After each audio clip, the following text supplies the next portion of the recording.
All right, the meeting is live. Hey, everybody, Steve Grove here, Commissioner at Deed, joined by my colleagues from the Department of Revenue, Assistant Commissioner Justin Neiman from Explore Minnesota, Director Lauren Bennett-McGinty. I think in a moment we'll hear from our friends at the Department of Labor, Commissioner Blissenbach, and we also have Deputy Commissioner from Commerce, Peter Brickwoody, with us today. Thanks for joining us. We are thrilled to be with you again here as the fall kicks off and share some updates from the state government on issues related to business. And Deed will kick things off with an update. I'll have my colleague, Deputy Commissioner Kevin McKinnon, on here as well, and we'll hear from the others I introduced in a moment too. We'll also have in a bit Dan Huff from the Department of Health on to give an update from the Department of Health as we head into the fall, which I think is timely and important too. And of course, we'll have a Q&A at the end. I think we use the chat and the hand-raising feature, if I recall, to take questions from all of you. And eager to hear your feedback and your questions at this unique juncture for all of us. So we are excited to kick off. I'll get us started. And I think, we are just today coming off of a jobs report that we just released a moment ago on Deed's website. You can take a look at it there. Thought I'd start with just giving a little bit of a summary of what it read. We did see a pause in job growth in August. We saw a pause in the sense that we've been growing jobs most months this year, with a couple of exceptions.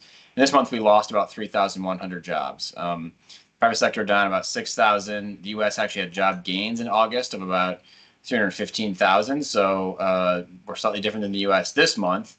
So over the year, we're very much tracking the U.S. Over the year, we have gained about 2.1% in job growth, and the U.S. has gained jobs at a rate of about 2%. And over the last 3 months, these rolling averages, we've gone up by 0.5%, as has the U.S. So, that kind of volatility, that up and down that we've all gotten a little used to, I guess, since the pandemic started with job growth and jobs numbers remains, part of the equation that we're looking at.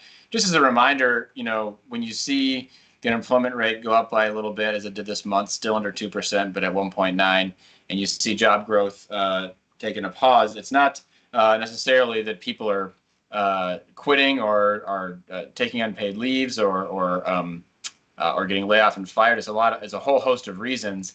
But I think one of the things we want to point out is that August is usually kind of a volatile month for employment, as this kind of summer seasonal stuff shifts into the fall. And in addition, we've got our employment insurance claims, which continue to go down. Every month we have about 1,000 more Minnesotans falling off of unemployment insurance. We still have kind of a historic lows of people pulling in unemployment insurance claims every month. So labor market really remains tight. That's still really the headline that we see. As we're talking to employers across the state, we're not seeing too much of a holdback on hiring, just given how tight the market's been. Of course, curious to hear of all of you if those here want to share when we get to Q&A, because of course we're always looking for stories and data from across the state. The unemployment rate on a demographic level has gone down for Black workers finally for the first time in a long time. On a rolling 12-month average, down from 7.3% down to 6.6%. That is a good thing, though still nearly triple the white unemployment rate. And labor force participation took a little bit of a dip as well. Manufacturing, though down this month, over the year, up 4.6% compared to the nation at 3.7%. And a few other sectors were up and down as well this month. One of the things we're seeing on the wage growth front that I think is interesting, and maybe you're seeing this too in your communities, is that wage growth in Minnesota has gone up by about 5.8% over the year. In the nation, wage growth has gone up by about 4.4%. So pretty significant difference in Minnesota compared to other markets at this point in terms of our tight labor market and the wage rises that are happening because of that. Of course, with inflation at over 8%, as you saw earlier this week in the national report, there still remains that gap between wage growth and inflation in our state. So that is the job growth kind of update. More in our press release at mn.gov/D, but wanted to kick off with giving that because I think it's the most timely update that we can share. And then, a lot happening in state government this fall. We have some pretty major programs we're rolling out at Deed.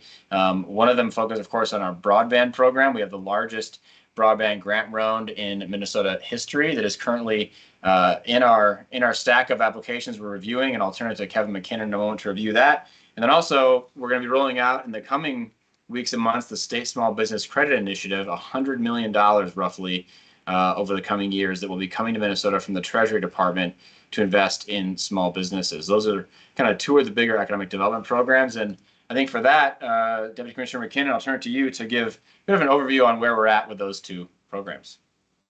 Yeah, thanks, Commissioner, and good morning, everybody. I'll start with broadband. We are in the process of reviewing the 130 plus applications that we received for the $95 million broadband grant round. It is the largest in our history that we've ever done. They're currently going through the challenge process where incumbent providers can challenge some of the applications that were submitted. So as we work our way through that process, we would hope to be announcing grantees sometime in October, is what we're aiming for. Immediately following that, as quickly as we can, we will stand up another grant round. There's an additional $70 million that we're going to be receiving through the Capital Projects Fund.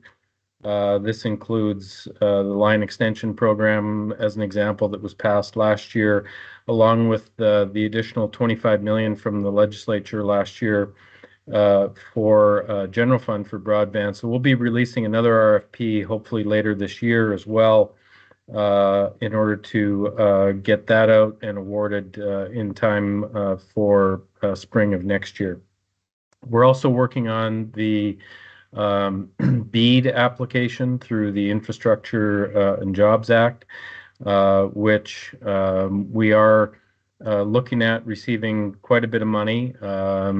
Estimates are close to $600 million through the BEAD program that we would hope to start rolling out sometime later next year. So there's some time in planning that we're going to be doing here over the course of the next year. The Commissioner also mentioned our State Small Business Credit Initiative. We call it SSBCI. Probably within the next 3 or 4 months, we'll be fully stood up on all of our 6 programs that we have applied to the U.S. Department of Treasury for. We are receiving, we're allocated up to $97 million. And this funding will come in 3 tranches, so about $33 million each time. And we're standing up 6 programs with this funding to start. The first is a loan participation program, where we will work with nonprofits and CDFIs and buy up to 25% of the loans that they are making to their borrowers, and 30% if you are meeting a SETI population, which is socially and economically disadvantaged individual. The terms of those loans will be obviously determined by the nonprofits and CDFIs. But when we first announced this program, it will be an RFP out to a variety of organizations to make application to us to become a lender. Second program is the Loan Guarantee Program. We will enroll banks and CDFIs and nonprofit lenders and guarantee up to 80% of the loans that they make. As most of you likely know, we've run loan guarantee programs before. We expect to have 80 or so lenders in that program.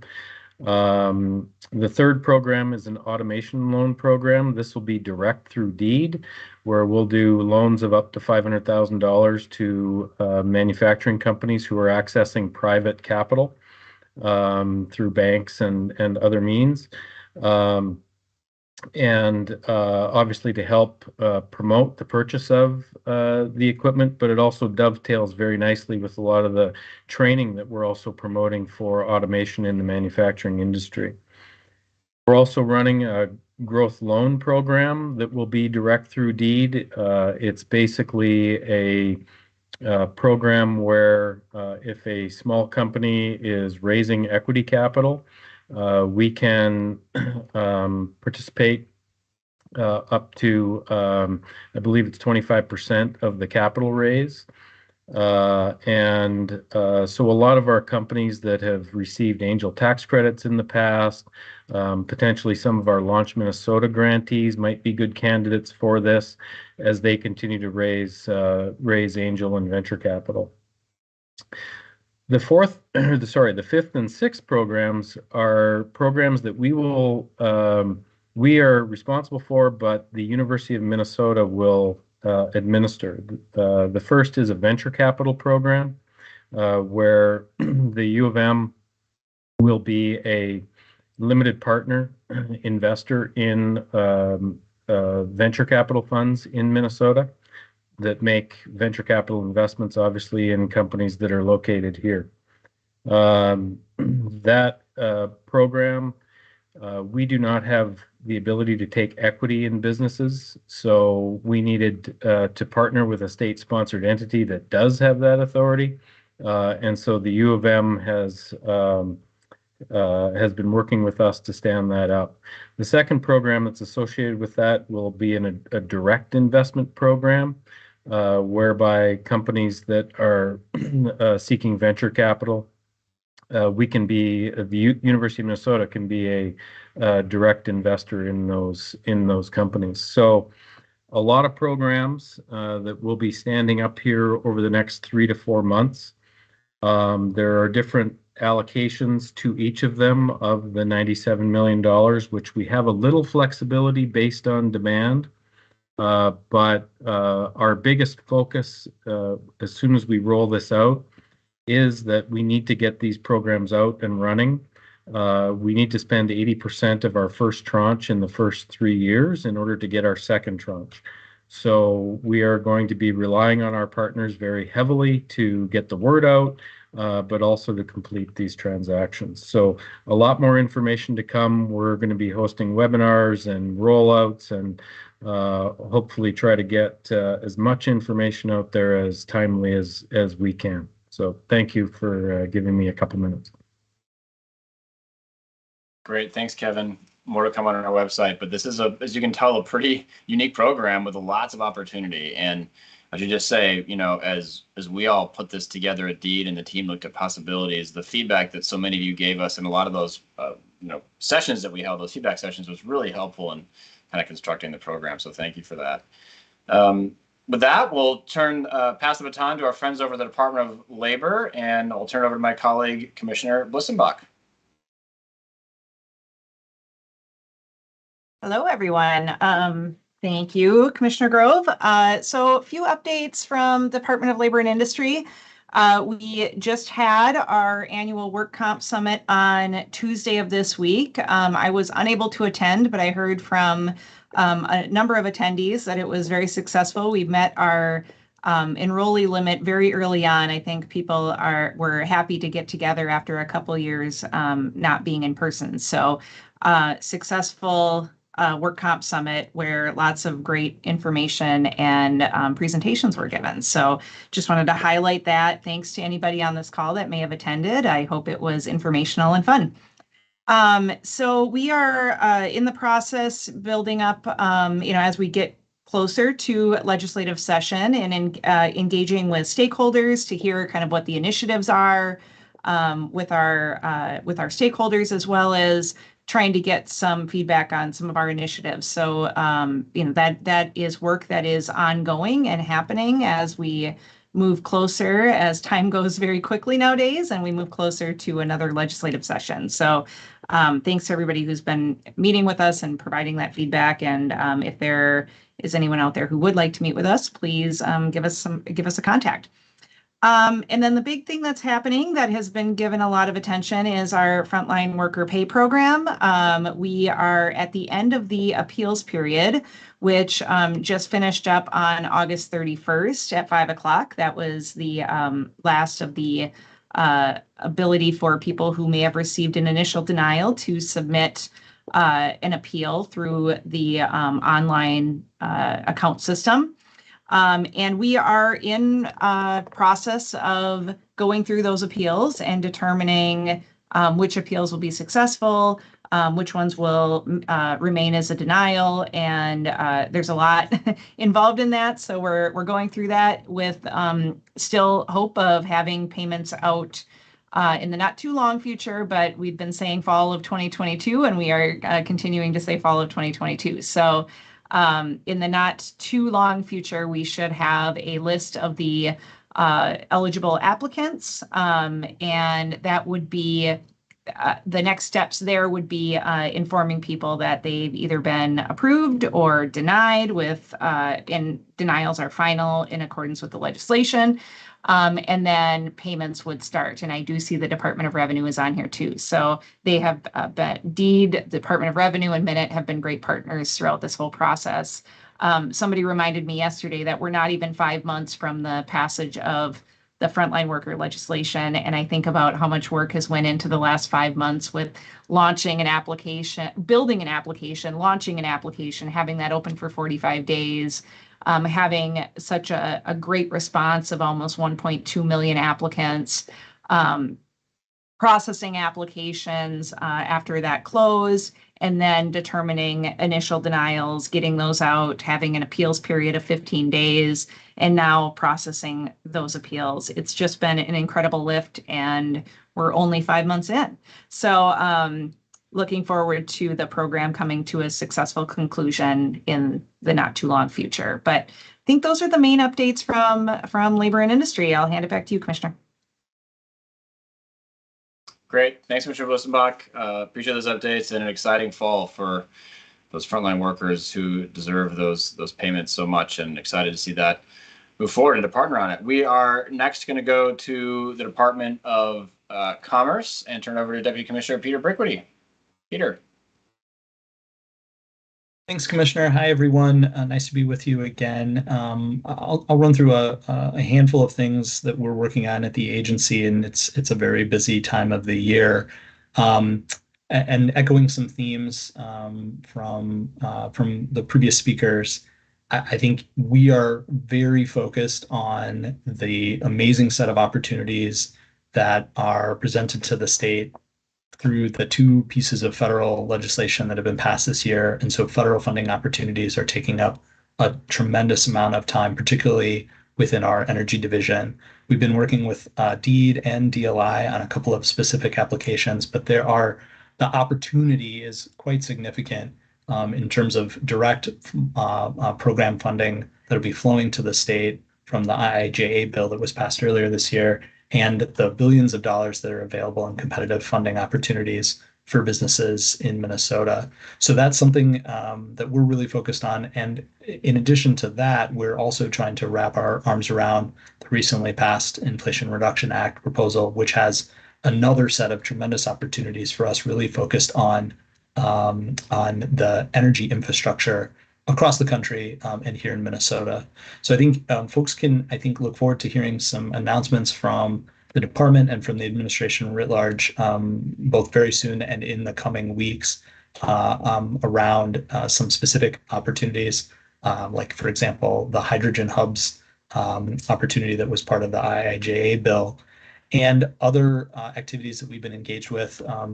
We're in debt to our partners at DEED and DLI for their partnership in working on the Green Jobs Sprint, which I think will be something we'll be talking about as a sort of a kickoff for talking about what the workforce needs are for the energy sector and how we try to meet the moment from a workforce standpoint for a lower carbon economy.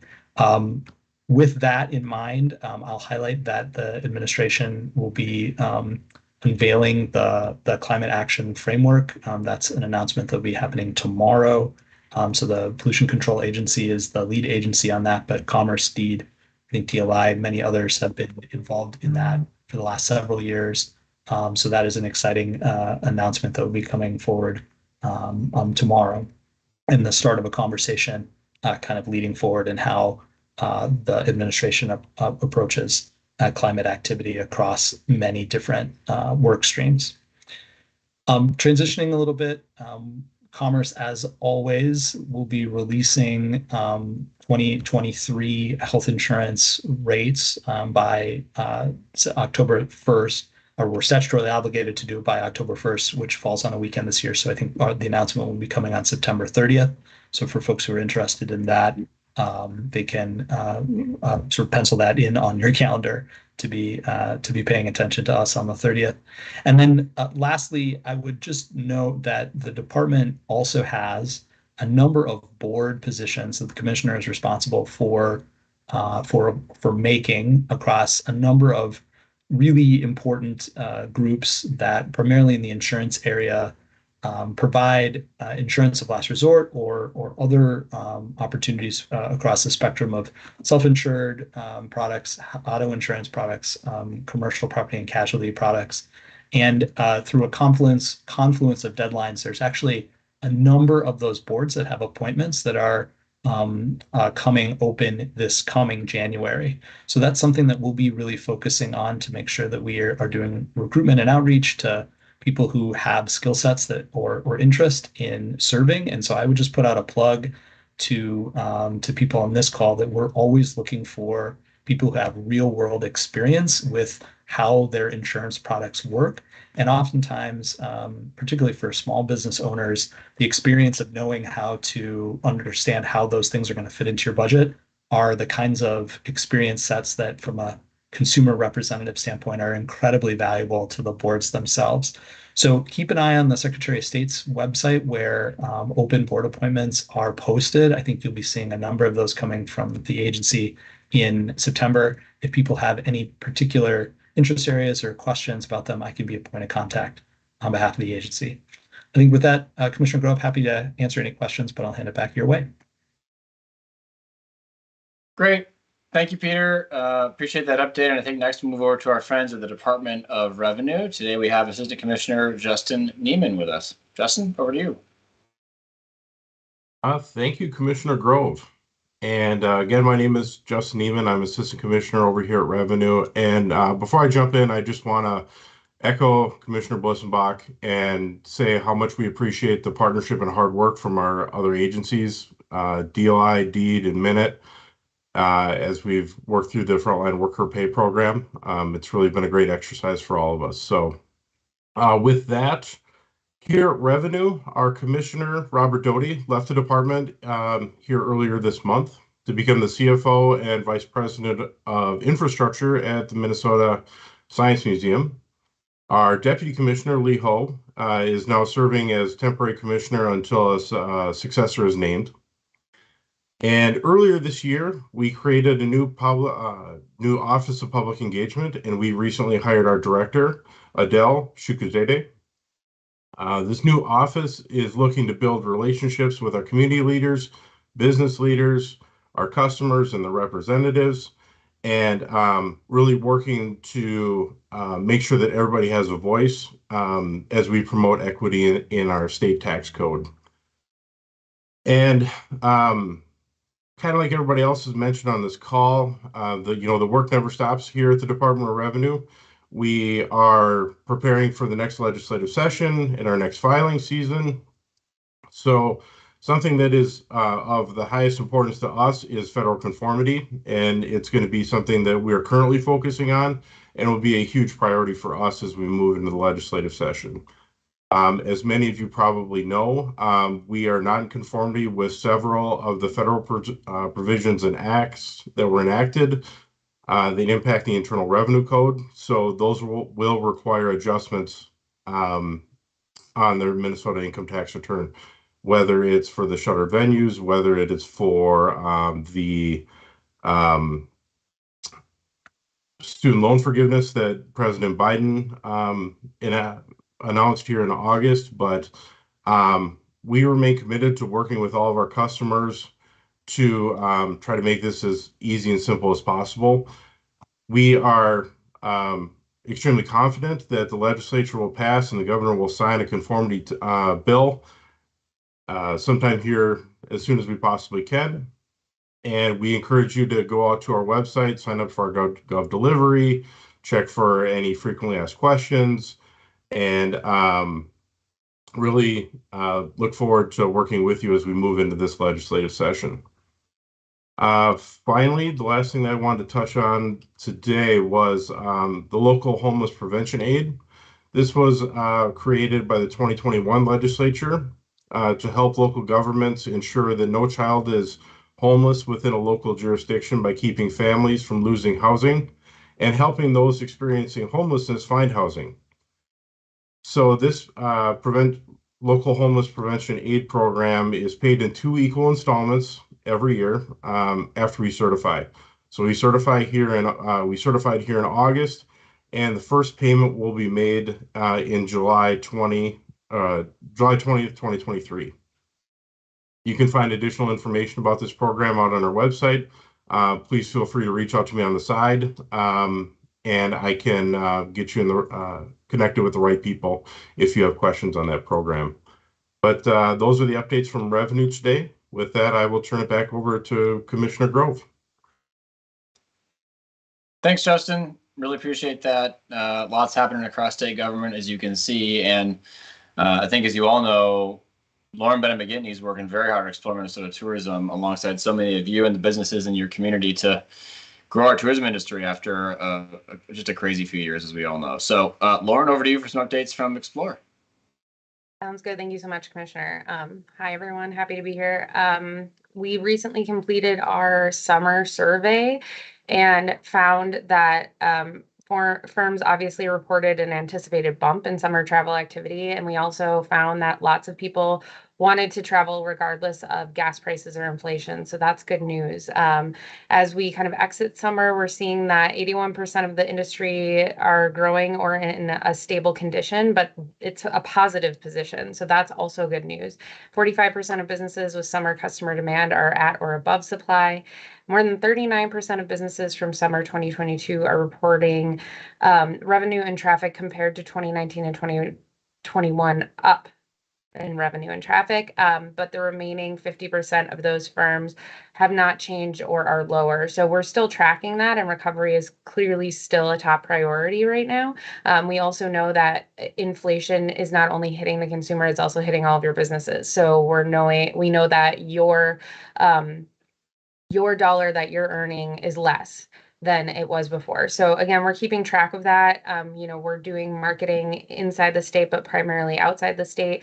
We're bumping up our niche travel marketing. So we're really focusing on outdoor activities for the fall and winter, as well as arts and culture.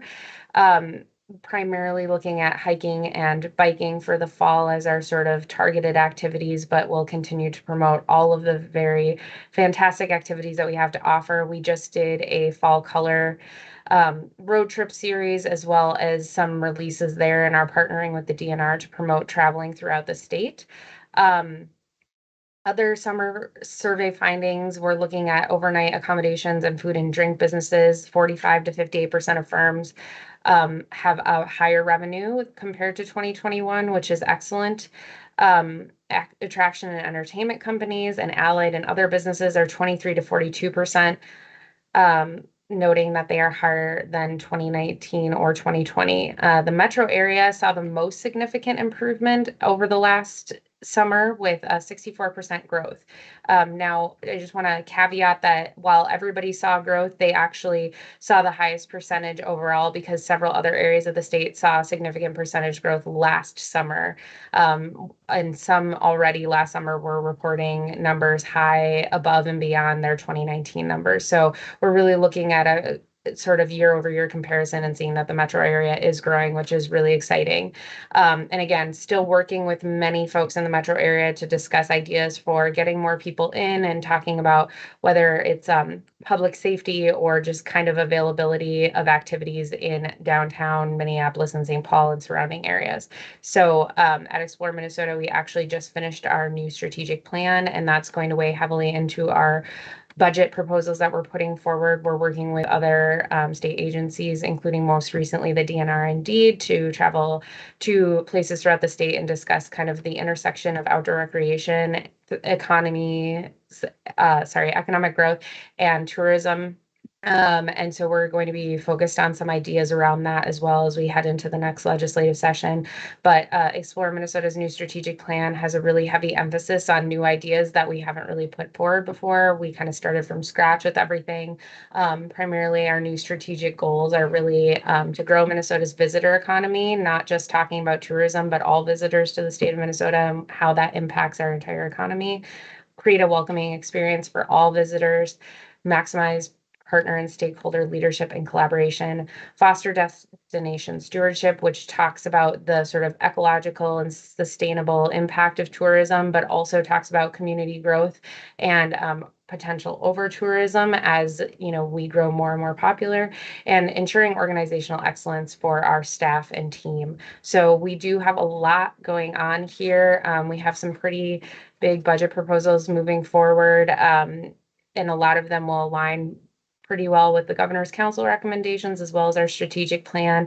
And then we've also, like I said, been working with other state agencies to figure out ways that we can better collaborate on a variety of items, including a potential project marketing careers in the tourism industry and how we can attract more folks to grow their career and kind of take on a new career path in that industry. So I think that is everything I have. I'll turn it back over to you, Commissioner.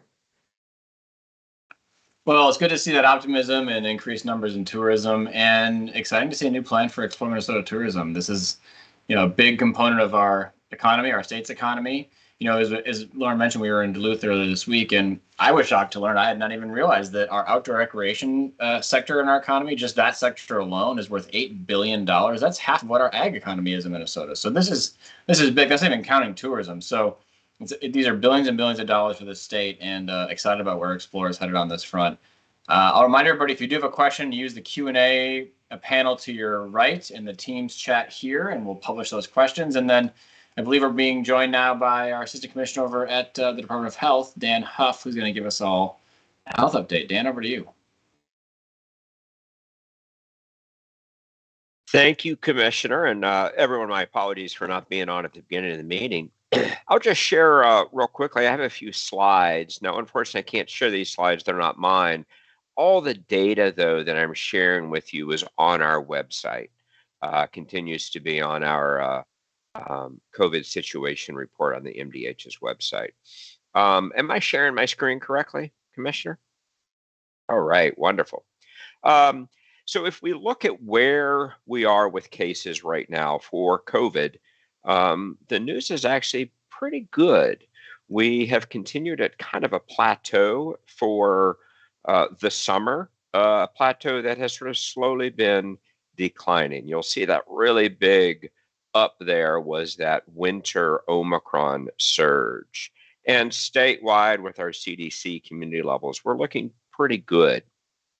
If we look at our hospitalization data, we're also looking okay. We had kind of an increase about a month ago, but that has started to decline again as fewer people are admitted to hospital. So you'll see that we have sort of a bouncing, I would say. We're kind of bouncing along, going up a little bit, going down a little bit. Right now, we're in kind of a going down trend. No idea what the future holds, but right now it's promising. And if we look at wastewater data, as you know, we have the Metropolitan Council as well as the University of Minnesota Medical School who do wastewater monitoring. Our wastewater data is tracking nicely with that data I just showed you from hospitalization and cases, kind of bouncing along with a promising downward trend. This top right quadrant of this slide shows you these multicolored curves here. These are all the variants that we have had in Minnesota, starting with that lime green original kind of wild strain, we call it, and ending now with that purple, which is the BA.5 variant of Omicron. That sort of lavender one was the BA.1 strain of Omicron. And it's really interesting to see how these just variants keep popping up. We don't see anything on our global scan. There are no new variants that have been determined yet or detected. So right now, we feel, I guess, hopeful. Now, COVID is still with us, and it is still a deadly disease. We're having people die every day of COVID in the state. It's been determined to be the third leading cause of death in the United States over the past year. So it's still a killer, and it's still spreading throughout the community, and it's still putting people in the hospital. But where we are now is really it's about the personal risk evaluation. Every individual needs to evaluate what is their own health status and where do they feel their own personal risk is, and what is the risk of those that they interact with. So, for example, my father-in-law is in long-term care. My wife is very careful when she visits him. She tests, she masks, making sure to protect him because he is more vulnerable. I am right now suffering from seasonal allergies. And I've been testing, I test negative, but because the symptoms are similar, I'm masking whenever I go anywhere, just on the off chance that a test hasn't detected anything. It's important that we're all continue to be fully vaccinated. The new bivalent booster is out. And by bivalent, what we mean is it has sort of the original, vaccine that we got, plus it has a newly formulated vaccine that is focused on the BA.5 subvariant, so that latest subvariant that we're experiencing right now. So it just really gives your immune system a lot better practice at a wider range of types or varieties or variants of COVID. So everyone over the age of, I believe it's 13, is recommended, or 12, to get the vaccine, the booster that has that both varieties, kind of the older variety and this newer BA.5 variety. What we're learning is just like flu, more than likely we're going to be getting updates every year to the vaccine, and we need to stay current with those to protect us for whatever strain or variant is circulating. We'll continue to watch to see if we start to see an increase, and we'll let folks know. And then that may change your own individual risk calculation. As cases increase, then you're going to want to consider even more individual mitigation measures of who you're visiting with, masking when appropriate. But happy to entertain any questions you might have in the chat. Thank you. Thank you, Dan. Good to hear from you, and glad that it's just seasonal allergies for you so far. We're all monitoring this closely, and this is helpful data. I think with that, those are the updates we had proactively to share, and I think there are a couple of questions in the chat, though I think Mark's been answering some of those directly. Mark, anything pop up to you here that we should address that's coming in from our attendees? Commissioner, I'll leave you up. Basically, when we have the SSBCI information available, I can push that out to people, but we've answered all the other questions in the chat. Good, yeah. And we're excited. We will make no mystery of that. And as you saw from Kevin's report, there's a number of programs here, and rolling them out one by one with a real clear definition of who's the audience for that program and how it'll work will be a big part of our goal. So you'll see that throughout the coming months from Deed. Well, let's see, one more question. I see one in the, yes. Yeah, one more question. You want to read that one out? I think it's for Dan. Sure. The question came in, do you know how many people are dying each day in Minnesota due to COVID? And I will bring Dan up for that. I can tell you what our weekly average is. For the last 6 weeks, we've averaged between 25 deaths in a week, all the way up to 48 deaths in a week. So that kind of gives you an average of how many deaths we're still experiencing. Thank you, Dan. Commissioner, back to you. Great. Well, thanks, everybody. I think without any more questions, we'll wrap our time together. Appreciate everyone coming together today for these updates. We will be embedding this live stream and blogging this at mn.gov/deed in case you want to share it with any of your colleagues or friends who may have missed it. Appreciate your time today. Have a great rest of your week, and we'll talk to you soon. Take care.